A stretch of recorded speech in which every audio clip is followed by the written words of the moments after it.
Hi friends, எல்லாருக்கும் பொங்கல் நல்வாழ்த்துக்கள். இன்னைக்கு மார்னிங் பிக் பாஸில் பார்த்தீங்கன்னா எல்லாருமே பொங்கல் செலப்ரேஷனுக்கு ட்ரெஸ் பண்ணிக்கிட்டு ஜாலியாக என்ஜாய் பண்ணிக்கிட்டு பேசிக்கிட்டு இருக்கிறாங்க. இதில் மார்னிங் ஒரு கான்வர்சேஷன் போயிருக்கு. யார் யாருக்குன்றது பார்த்தீங்கன்னா பிரஜன் சாண்ட்ராவுக்கு தான் போயிருக்கு. யாரை பற்றி பேசியிருக்கிறாங்கன்றது பார்த்தீங்கன்னா திவ்யா பற்றி தான் பேசியிருக்கிறாங்க. என்ன பேசுகிறாங்கன்றதை பார்க்கலாம். ப்ளீஸ் லைக் பண்ணுங்கள், சப்ஸ்கிரைப் பண்ணுங்கள். என்ன விஷயம்னு பார்த்தீங்கன்னா சாண்ட்ரா வந்து பிரஜன்கிட்ட சொல்ல ஆரம்பிக்கிறாங்க. என்னென்னா 3 விஷயத்தினால தான் எனக்கு திவ்யாவை பிடிக்காத போச்சு. ஒரு டாஸ்கில் வந்து பார்த்திங்கன்னா திவ்யா வந்து ஃபஸ்ட்டு பர்ஃபார்மரில் வந்து ஜெயிலில் போட்டிருந்தாங்க இல்லைங்களா. அப்போ வந்து சாண்ட்ரா போயிட்டு பேசும்பொழுது வந்து திவ்யா வந்து கத்தி விட்டுருக்குறாங்க. திவ்யா வந்து மூஞ்சி கொடுத்து பேச காணோம் சாண்ட்ரா கிட்ட.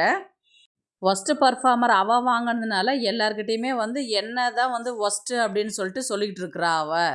வியானா வந்து பொசசிவ்னு சொல்லிட்டு என்னை பற்றி திவ்யா கிட்ட சொன்னோடனே திவ்யா எப்படி அதை நம்பினான்றது எனக்கு தெரியல. நான் என்ன பொசசிவாக இருக்கிறேன், இது உனக்கே தெரியாதா? ஐ பேக்கோ டாஸ்கில் கூட நான் வந்து தான் உன்னை அவளுக்கு ஐஸ்கிரீம் கொடுன்னு சொல்லிட்டு சொன்னேன். நான் அந்த மாதிரி நினச்சிருந்தா உன்னை நான் கொடுக்க சொல்லியிருப்பேனா? அதுக்கு பிரஜன் என்ன சொல்கிறாருன்னா, நான் கூட வியானா கிட்ட கேட்கலான்னு தான் இருக்கிறேன். நான் இந்த செலப்ரேஷன்லாம் முடியட்டும், தனியாக உட்காந்து தான் அவகிட்ட பேசணும். எதுக்காக நீ போய் அப்படி வந்து சாண்ட்ரா பற்றி திவ்யா கிட்ட சொன்னன்றது கேட்கணும் நானும் அப்படின்னு சொல்லிட்டு பிரஜன் வந்து சாண்ட்ரா கிட்ட சொல்லின்னு இருக்கிறாரு. நான் பணப்பெட்டி எடுக்கலான்னு தான் நினச்சேன் நான். ஆனால் திவ்யா வந்து பாட்டு பாடுறதுனால தான் என்னால் பணப்பெட்டி எடுக்க முடியாமல் போச்சு. திவ்யா என் மைண்டை மாற்றிட்டா, அதனால தான் நான் பணப்பெட்டி எடுக்கலை நான். இதுலேருந்து என்ன தெரியுதுன்னா, நேத்திக்கு ஹக் பண்ணது கூட ஒரு ஃபார்மாலிட்டிக்கு தான் ஹக் பண்ணியிருக்கிறாங்கன்றது தெரியுது. சாண்ட்ரா வந்து விஷன்றது வந்து தெரியும். ஆனால் இந்த அளவுக்கு இருப்பாங்கன்றது தெரியல. ஏன்னா முன்னாடி வந்து நல்லவங்க மாதிரி பேசுகிறாங்க, பின்னாடி வந்து அவ்வளோ ஒஸ்ட்டாக பேசுகிறாங்க.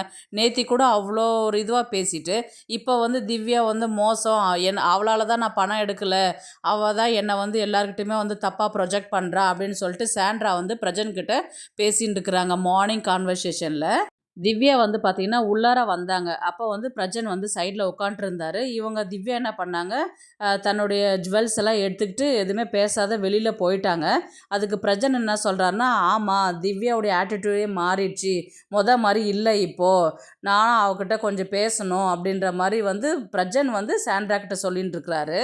இப்போ மெயின் விஷயம் என்னன்றது பார்த்தீங்கன்னா, சாண்ட்ரா வந்து பணப்பெட்டி எடுக்கலான்ற ஒரு ஐடியாவில் இருக்கிறாங்க. எல்லாருக்கிட்டையுமே போயிட்டு நீ பணம் எடுக்காத, உனக்கு மக்கள் ஓட்டு நல்லா இருக்குது, நீ கடைசி வரலையும் வா அப்படின்ற மாதிரி தான் மைண்டை மாற்றிக்கிட்டு இருந்தாங்க 4 பேருக்குமே. ஆனால் பிக் பாஸ் வந்து சொல்லுவாங்க இல்லைங்களா, லாஸ்ட்டாக இவ்வளோ அமௌண்ட் சேர்ந்துச்சு, யார் எடுக்கிறீங்க எடுக்கக்கூடாதுன்னு. அந்த டைமில் இருக்கிறதுக்காக வெயிட் பண்ணியிருந்துருக்குறாங்க போல் சாண்ட்ரா. முன்னாடியே போயிட்டு வினோத் எடுத்ததுனால சாண்ட்ராக்கு இப்போ செம்ம காண்டில் இருக்கிறாங்க 4 பேர் மேலேயும். சாண்ட்ரா வந்து எவ்வளவோ மேக்கப் போட்டு நடித்தாலும் அவங்களுடைய ஒரிஜினல் கேரக்டரும் அவங்களால மாற்றிக்க முடியாது. இதை பற்றி உங்களுடைய கருத்து என்னன்றது ப்ளீஸ் கமெண்ட் பண்ணுங்கள். தேங்க்ஸ் ஃபார் வாட்சிங்.